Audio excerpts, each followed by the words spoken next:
Hey everyone, and welcome to Screams After Midnight. I am Peter, and that is the Professor Tim Vergilish. Yo, yo. It's October. We're doing a lot of extra episodes Mhm, to celebrate the Octoberthon, the month of Halloween. It is our Christmas season of the year, mhm, excluding Christmas, where we do Christmas horror movies because mhm. obviously. Um, so we're going to talk about street trash, uh, a subject that Tim knows a lot about. Tim's Yeah. childhood, of course, will serve Hey, what now?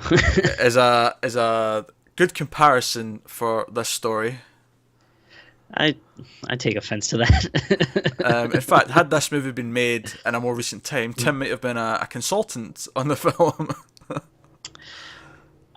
Sure. I Hey, don't I'll know. have you know, I come from Rhode Island, a place known for its cleanliness. Is that right? Sure. Is it not known for its roads? Do you have the best roads No, in the US? Is that why it's called Rhode Island? no, I don't. I don't know why it's called Rhode Island, but it's definitely not an island made of roads. I can tell you that. But there are roads on it. There are, yeah. Yeah, you can confirm that. You've got Yes. first-hand experience that there are indeed roads on Rhode Island, right? Yes, firsthand. I've seen them. Dear, forgive us for this weird tangent. We actually do record this after midnight. It's late night. I've got my hot drink with my I Love Cats mug on it. We're having a nice casual sit down. We're going to talk about a movie, Hmm. a stupid, crazy movie that is absolutely bonkers. So Street Trash Oh, was made. no, Oh, well, sorry. I just want to give like a little personal context see, I told for you. this Here we movie. go. These days of being on the street are going to come out right now. No, This is nothing like that. This is a movie. Actually, my friend has been trying to get me to watch for a while. My good friend Todd, former roommate of mine, childhood friend, lived out here for a while. He's back in Rhode Island though, but he was a big fan of this movie, and he's always like, "Oh, like you gotta watch it, you gotta watch it." And he's the guy that like, whenever we see, like we're both big horror nuts, but like he's especially like anything that's like really crazy and messed up. He's the always the one that's excited to show you, and I kept putting it off and saying like I don't want to see this because it sounds gross and dirty. But I finally saw it this past weekend. They're playing it at a film festival around here called Beyond Fest, which is just an amazing, awesome, like horror sci-fi festival out here. And after watching it, I'm like, okay, I can see why he wanted me to see this. This movie is so crazy. It was something. I'll tell you that. It was made in 1987. Yeah. Which is the awkward moment you cut into me there. All I was going to say was what year it was made. And you're like, no, Peter, that can wait. Yeah. I need to give you this This is background. this is vital information people need to know. Couldn't wait 10 seconds. No, All right, it's anyway. about to burst. Oh, burst. Yeah. Yeah, burst. Like many characters in this movie, is a hams. So, what is Street Trash about? It's honestly, it's not really about anything. One of the things that baffled me as I was watching this was that certain plot threads that I thought were going to be the main story, the main Yeah. plot throughout, just kind of got ignored for like long stretches of time, and then it'd come back in like 10 minutes before the end. Like there was lots of that going on. Yeah. So a conventional plot this does not entirely have. No. I'll actually, when I saw it at the theater, they're playing it in a 35 millimeter, and it was on separate reels, so they kept having like little, tiny like 5 minute or so breaks in between reels. And the people that run the festival, in that time, they would actually come out and they would give out prizes to anyone who could explain what they just saw. Like they're actually looking for people to give like immediate like Now, plot synopsis.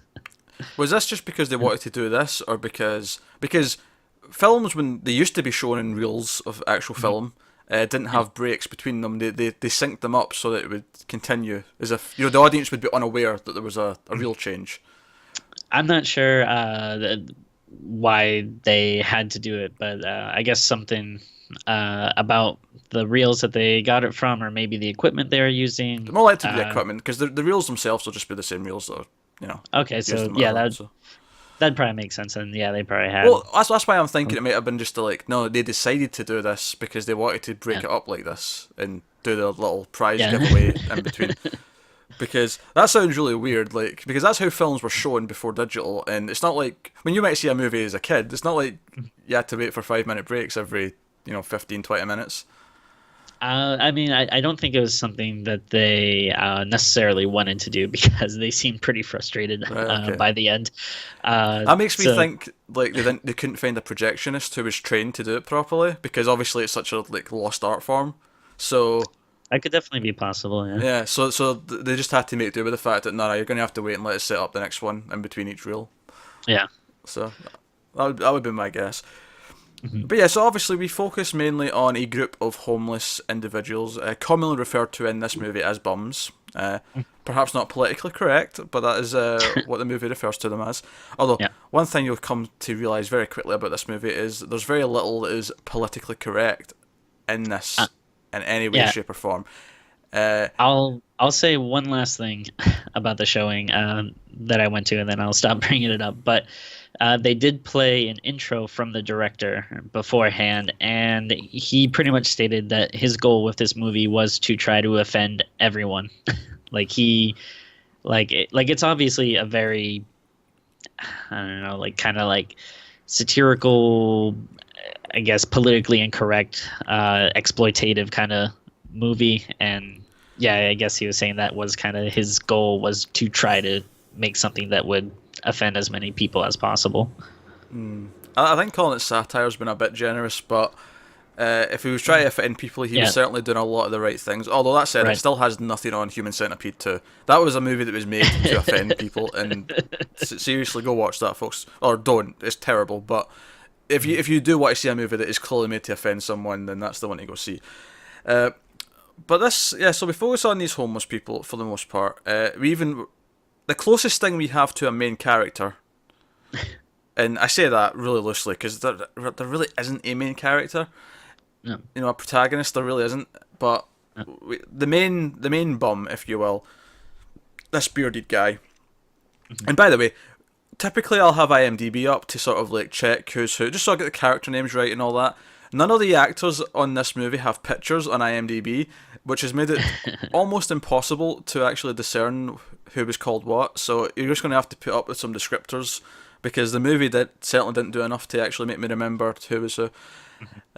So we get this wonderful sequence that plays out during the opening credits, which shows this main homeless man stealing from people and basically running in what is essentially a slapstick comedy cartoon sequence of him running through buildings and past people. In this opening scene, there was a couple having sex, and both of them have to evacuate the building while the fire alarm's going off. So there's full frontal nudity from both men and women in the first minute of the movie. It's it wastes no time. No. But one of the main plots, and again, not the main plot, is that this shop owner finds a case of this old booze in his basement. And these small bottles, the small sort of bottles you get that you always see homeless people drinking.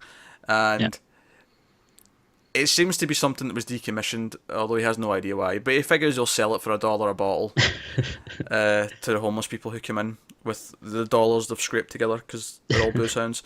And basically this drink, instantly, it doesn't even take time. It's not even like it has to get to their stomach. It immediately starts it forces them to melt and or explode in bright coloured liquids, might I add. The first one who takes a drink happens to be sitting on a toilet seat when he drinks, and he essentially melts into the toilet seat. Yeah. And it's funny, because before I watched the movie, right before, I said, "Oh, Tim, I'm about to watch Street Trash," and Tim said, "Oh, just wait till you get to this scene." And at this point in the movie, I was thinking this toilet scene was the scene. It's not. That's not the scene. The scene is coming later. Oh my goodness. Yeah, it's kind of hard to pin down what the point of this movie is, if there was a point. There's no point, Tim. This is Very like very loosely, like if you were gonna say there was a plot, I guess the plot would be homeless people drinking this I guess what do you call it, expired well, alcohol. what was it called? I think it was called Venom or something like that. It had a name. Viper, something Viper. I think it was Viper. Yeah. Yeah. But like, so this starts right, and we see a second person like drink it up in the fire escape, and he starts oozing through this fire escape Yeah. onto like passerbys, which hilarious and all that. Right. So It's like some dumb yuppie just So gets it in the face. at this point, you're thinking, okay, this is the main plot. This stuff affecting people. But then after that second one, it's actually like another 50 minutes before it happens again. Like we sort of completely shift into different plots. Yeah. The other main one being that the homeless people who all sort of congregate around this junkyard, this car scrapyard, is led by this complete crazy guy who came back from Vietnam and has a dagger made out of human bone, and it's a complete nut job. In fact, he kills someone because we see a scene where there's a lot of the homeless people are doing that classic movie thing where they're all washing people's cars Yeah. for a couple of dollars at traffic lights. And this is one of those things where I'm convinced it only ever happens in movies. Out here in LA, there's like a lot of people, not a lot of people that do like window washing, but like a lot of people that will be like just on the side of the road, like at like a stoplight or something. They'll have like they'll ask for a change, but I don't think I've ever actually seen someone like actually get up and start washing a window. Yeah, it's a very very movie thing. I feel. I mean, Yeah. I'm not saying no one's ever done it, but I've never Right. seen any evidence of it in real life. Yeah. But so this married couple are in a car, And and it's like the nerdiest guy it's the nerdiest possible. guy, and then just like, sort of your typical over the top '80s woman. But what I loved about this scene is that the actress playing the wife in the scene, is constantly looking like she's holding back a laugh. Like she clearly cannot act, and she is holding back a laugh the entire time. She's almost breaking into a smile at the end of every single line of dialogue that she gives. It was one of those like scenes where the dialogue was so like overlapping that it felt like this couldn't have been how it was written in the script, was it? Like it felt very like I don't know, like improv-y or something, just because it was like kind of like awkwardly shot, Yeah. and like the woman just is like continuously talking while like it's not even focused on her, and the guy's doing something else. She's And, supposed to be scared of the homeless guy, yeah. but it's the whole time she's about to crack a smile. It's really weird, and then. The husband tries to relate to the homeless guy who's clearly got a background as a soldier because he's got camouflage trousers on, pants, and he he says, "Oh yeah, I went to a shooting range once and I shot one of those M16s that you boys like. It was quite good, yes." And then he immediately kills him, and it's just, Yeah. and He like just pulls him out of the car and just like slams him against the windshield. and this leads to another wonderful character who's introduced, a detective who is kind of muscly, he's got blonde hair, and he, like, every line that comes out of his mouth is inappropriate. Like, every Yeah. single line. There's a scene where the guy who's melted on the fire escape, like, and people have ran over to him because they've seen that there's a cop over there. Oh, yeah. And this woman starts like telling them to do something about it, and they have this really, really inappropriate conversation. Yeah, he like instantly like berates her basically like for being a woman. Like he's just like super sexist. Yeah, I can't remember the exact line he says first. I like well, I forget what he says first, but he does say something like along the lines of like, oh, like you shouldn't talk so much, or maybe you could like, do you say something like maybe you could get a boyfriend if you didn't like talk, or maybe your boyfriend should tell you how to shut up, or like something along those lines. Honestly, I think it was even worse than that. But Yeah. then she I'll give him responds, credit. and then and then he all I remember is he ends the conversation with, "I'm not sure there's not a cock under there," and I'm Oh, like, yeah. "Oh Jesus Christ! Seriously?" Look, what the hell? And then we see him at the police station, and he just seems as inappropriate. And then like another cop walks in who's wearing a Mickey Mouse like tank top, and his gun is just stuffed down the front of his jeans. Like he's not wearing a holster; it's stuffed down the front of his jeans. And I'm like, these don't feel like police. These feel like Well, that first shot of that like really like crazy over the top cop. I didn't even realize it was a cop at first because he's just kind of wearing like one of those like what the heck do you call it? Like kind of like a wind jacket or something. Like one of those really light jackets. Like it's not like he's not wearing like a cop uniform or anything that would give you any type of indication that he was a cop. oh And then, my god. and yeah, it is like so. I feel like it's strange that nowadays I feel like we don't see a lot of like like shirts and stuff with like specific characters on it, because I assume there's probably like copyright stuff involved. But Yeah, it there is like is. just, Yeah. but it's so distracting when you watch a movie like this and the cop just wearing a big old Mickey Mouse tank top. I don't even know, and that's not even the like because the main homeless guy that we see in the opening scene turns out another main character is his younger brother, and they've run away from home, and they've got this cool little den in the scrapyard where you open the door to a car and it leads into the little hideaway inside of it, and so the younger brother's got a crush on a woman who works at the scrapyard, an Asian woman who comes in and talks to him. And we first introduced to both of these characters when she comes into the little den and leans over him while he's sleeping, as if she's going to kiss him. And that was weird in and of itself. But throughout the movie, they referenced that he wants her, like he's got a thing for her, Yeah. and that just leads to super weird like. And then we meet the guy who owns the scrapyard, who's this big fat guy. And there's a scene, like, because the first time we see him interact with the Asian woman who works there for him, they crack some sort of kind of inappropriate joke about how she says he's always wanting to get her. She says, "Oh, you always want me to sit in your lap" or something like that. And it's kind of inappropriate, but whatever. It's like, fine, sure. Right. Oh, by the way, this place is littered with naked women on the walls. Like, it was really sticking out to me just how many locations in this movie had posters of naked women and stuff in the background. But there's a scene in the middle of the movie where she's like on the chair and he's on top of her.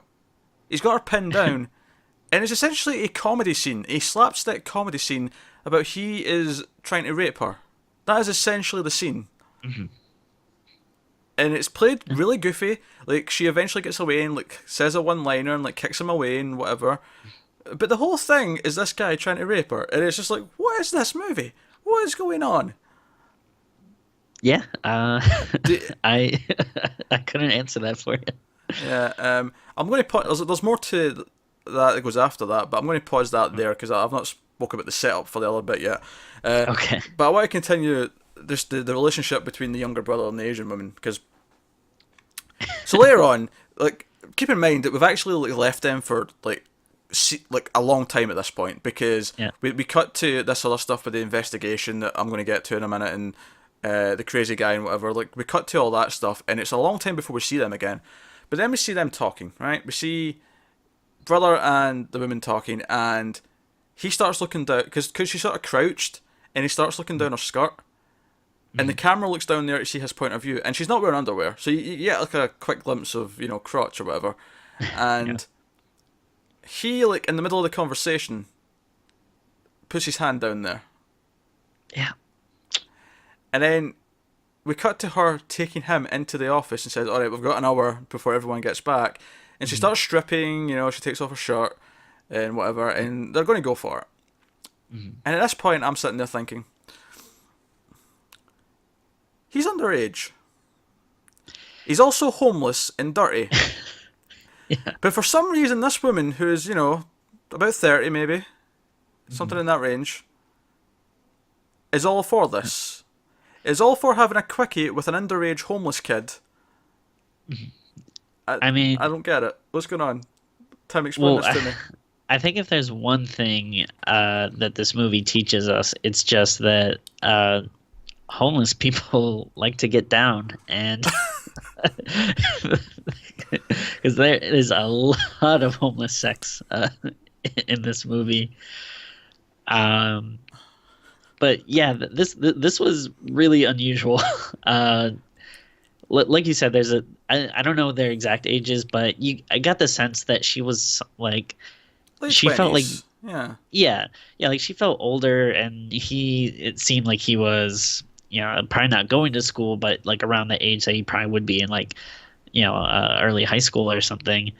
Um, and then yeah, it's like when you say that like he's dirty, it's not like, oh, he's like not like that clean. It's like no, it's like literally it's just like dirt caked on Yeah, to like like his face and his body. all of the homeless people are covered in like dirt the entire time. Like they've got like Yeah. just like dark spots all over their faces and stuff. Like they are clearly filthy. They have been living on the street Yeah. and they are made to look filthy.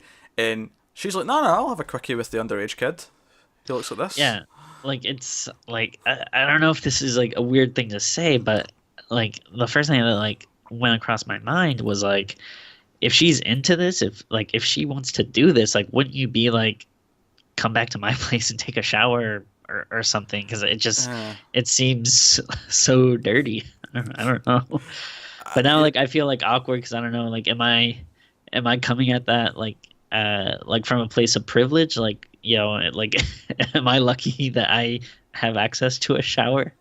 It- well, I no, I don't even think don't- that's the because like if it was two homeless people having sex, right? yeah, It would be a lot more understandable. You would kind of get it. But this is a grown woman who yeah, has a job, lives somewhere, um, and he's underage. Like that's the other yeah. thing here. He's also underage. It's not just he's homeless. He's underage.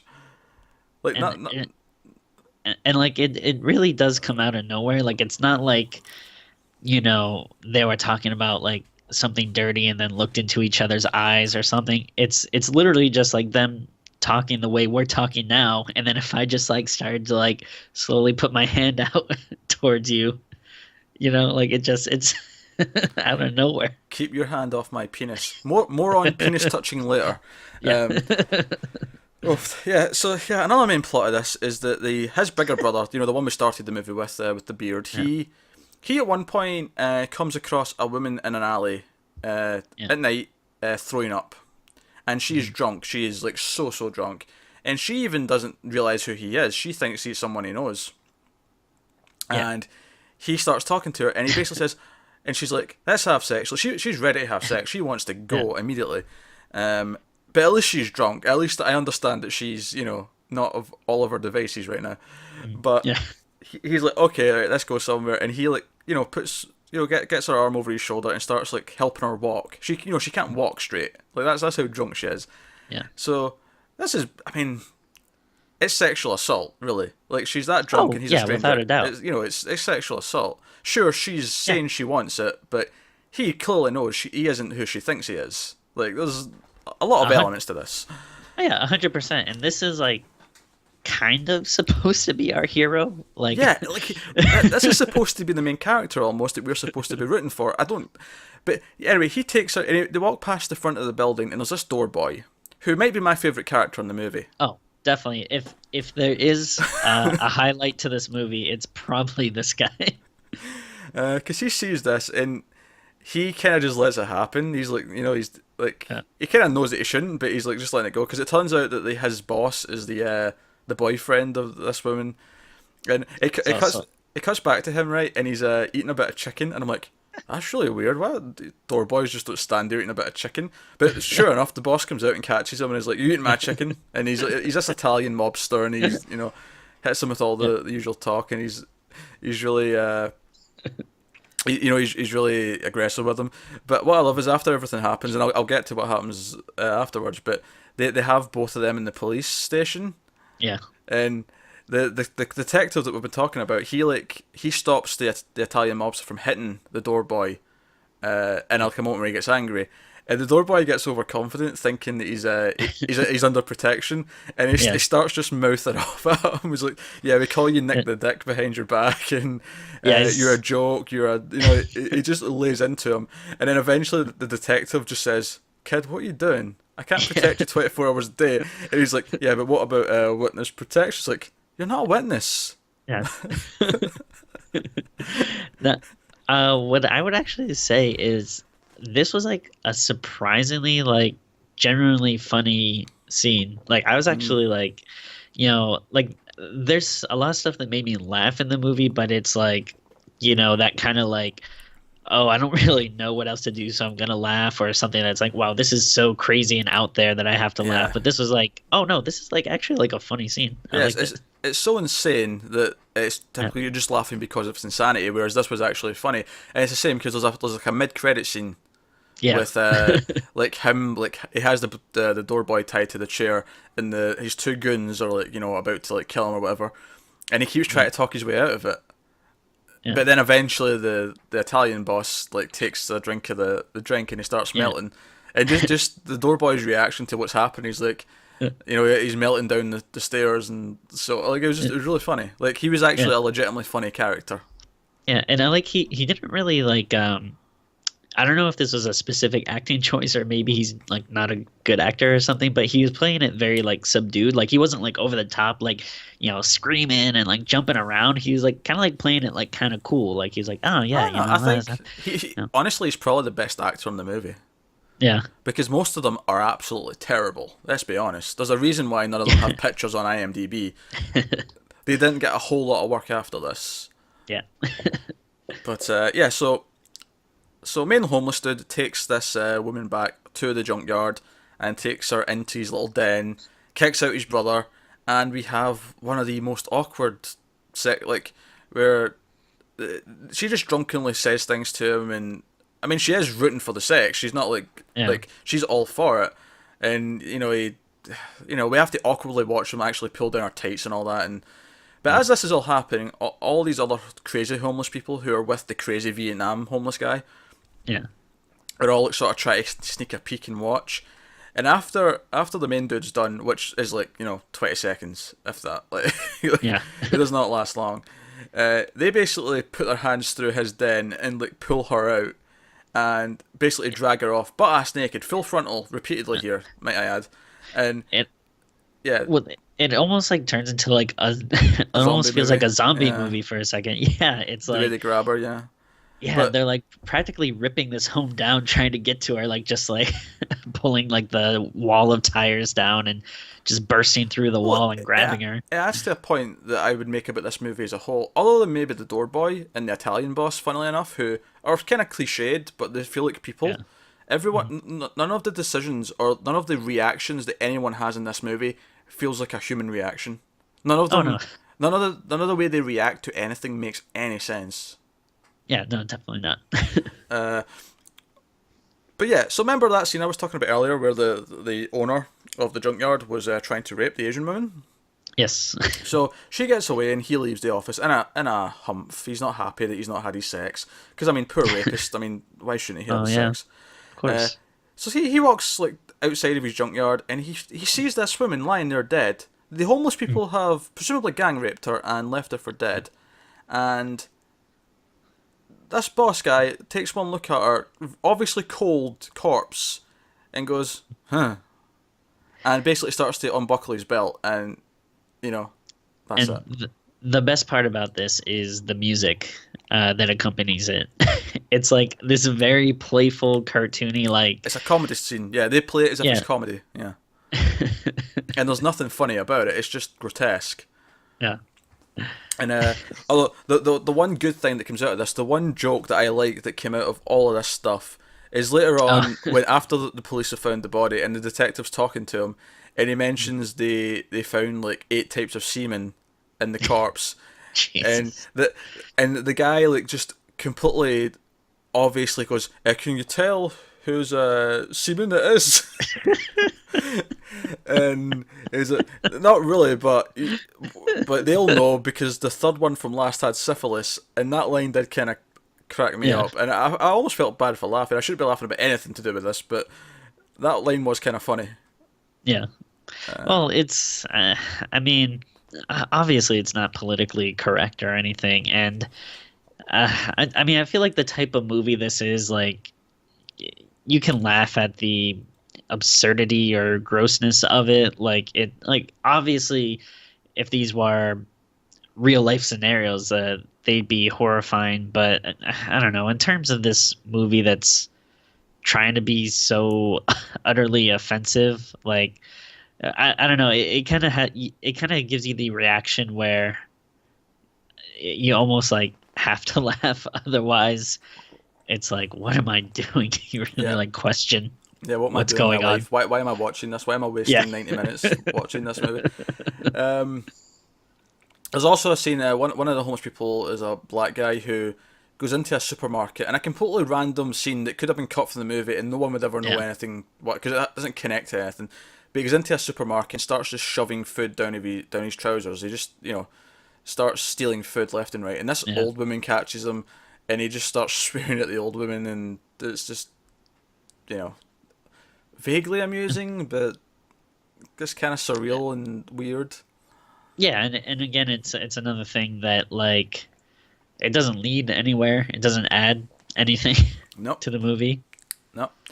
Um, I'm saving the big scene for last, but so I just Okay. want to talk about how things end. So, Okay. so when the brother and the Asian woman almost have sex, the crazy Vietnam dude intervenes, and we end up with a bit of a chase and stuff. And by this point, I've seen a few other people explode from the drinks.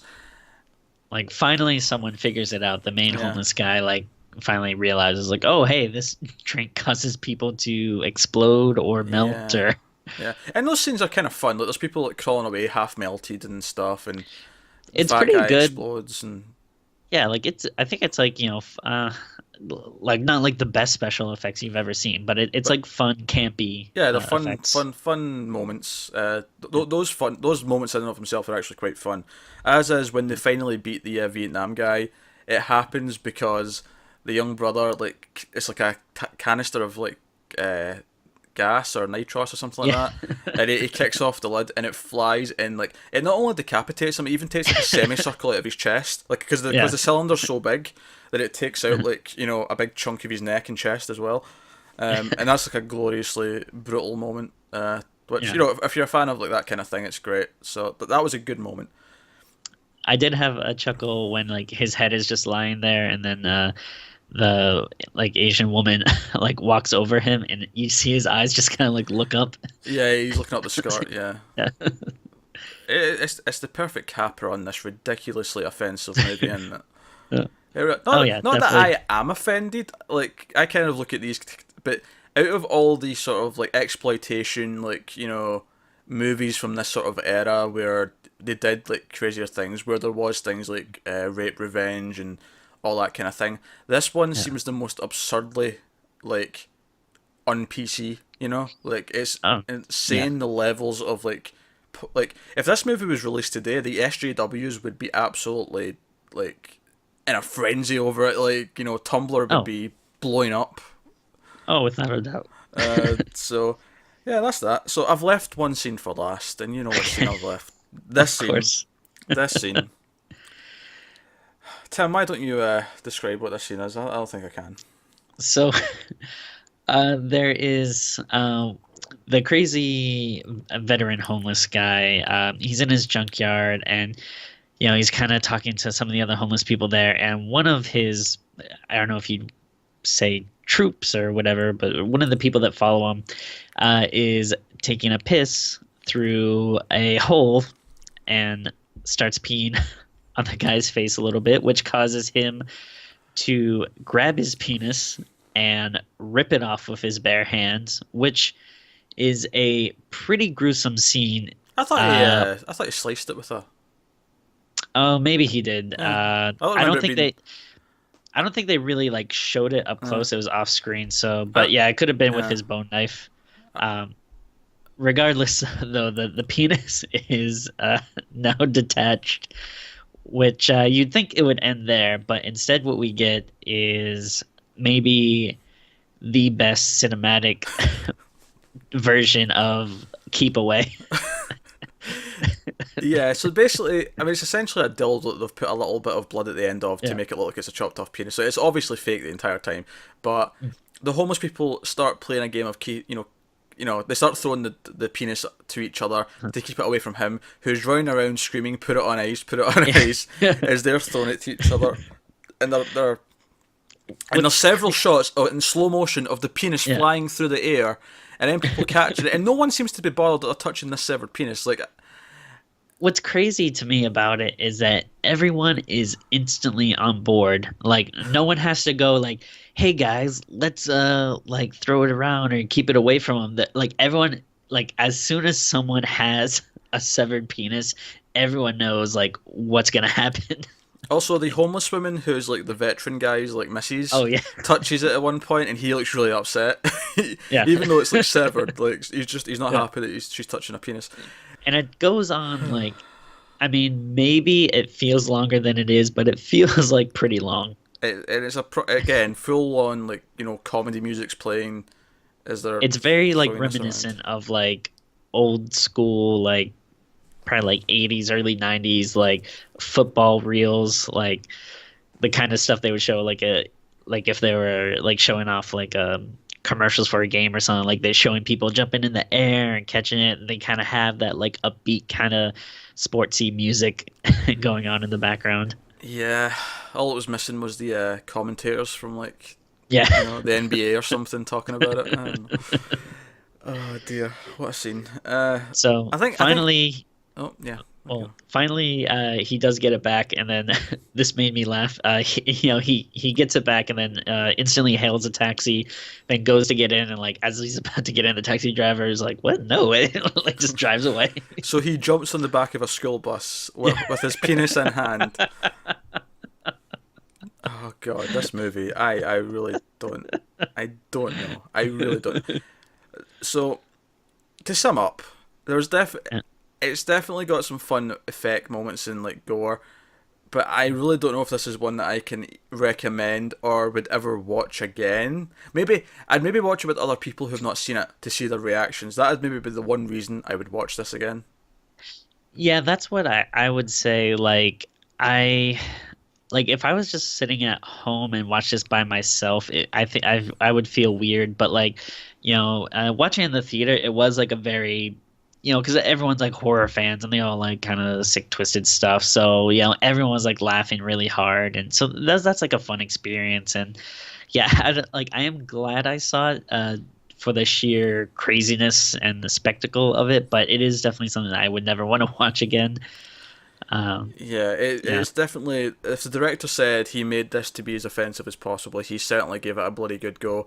Yeah. And Although I am surprised, I do feel like there was like a little bit of restraint because when we first see like knowing that he wants it to be as offensive as possible, and like we see like there's like an Asian character, I really thought there's gonna be like a lot more jokes about that, or they're gonna have like some type of like accent True, or something. true.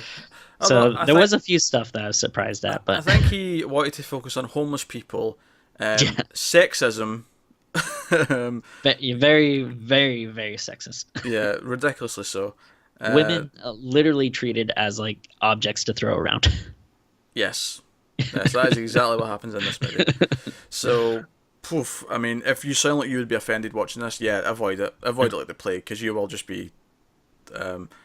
And I'm not someone who's easily offended, and I wouldn't say I am offended because I kind of take it for what Yeah. it is. But at the same time, I'm like, no, it's offensive. Like it is. It is.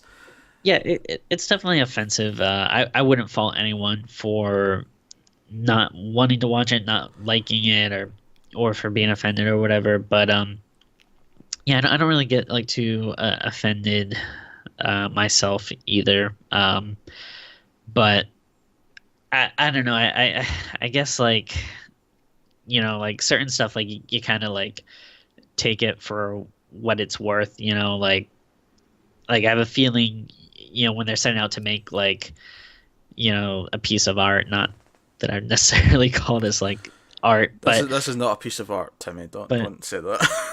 You know what I mean, though. Like you're setting out to create something that's like specifically like shocking and offensive and exploitative and stuff. Like I don't know. I understand that they're going for it, and I think the people that I mean, just going on a hunch here, but I'm thinking the people that made it like understand what they're doing and aren't like terrible people that you know what I mean. Like I would hope so. I really would yeah. hope so. Uh, but yeah, that's Street Trash. I don't know. Usually we rate things out of 10, but I don't even know how to rate this. Yeah. Do you have an idea? Like, what would you rate this? Well, I mean, for stuff that's like bad movies or stuff that's cheesy, sometimes I still give it a higher score if it's, entertaining on a level that's like so bad that it's good or whatever. This, I wouldn't say like, oh, it's so bad it's good, but I mean, I will say I was entertained at parts, and it is kind of an experience watching it, So I can rate it. I'd probably give it like a 3, which is like I don't know. It's definitely not a good movie, but there was. At the same time, I am kind of happy that I saw it, just so I can, I guess, say that I saw it. And I don't know. And then again, there was like a few stuff like, oh yeah, like that, that character and some of the special effects and everything. There was moments of entertainment in it for me. Hmm. Yeah, I'm just going to say not applicable for this one. I really don't like. I mean, a 3 sounds reasonable. It does. Yeah. Uh, but I don't know. Like, it's really like. On the one hand, like I could see someone looking at this and going 1 out of 10, and I honestly couldn't argue and be like, Right. Yeah. yeah, sure. Like I can't argue with that. But at the same time, I'm like, it feels oddly harsh. But I don't know. It's weird. Yeah. I don't know. It feels more like I don't know, less of a movie and maybe like kind of like some type of like art project or something almost There's like you with something there's you with that word art again. I don't feel art's applicable with this one to me. you know what I mean though. It feels like some sort of weird sketch idea that for some reason lasts 100 minutes. yeah, yeah, something like that. But that's what it feels like. I don't know. But that's Um, Street Trash, guys. Thanks for and watching. Let us know what you thought of the movie in the comments below. Like and subscribe and all that stuff. It helps us out a lot. There'll be a lot more extra episodes hitting over the month of October, so by all means check out more of them. This will probably be the weirdest movie we review all month. I'm willing to bet that. yeah, Yeah, I'd say so.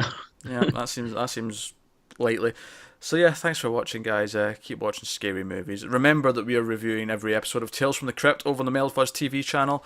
Check that out. There'll be a link in the corner. Thanks very much, guys. We'll see you next time.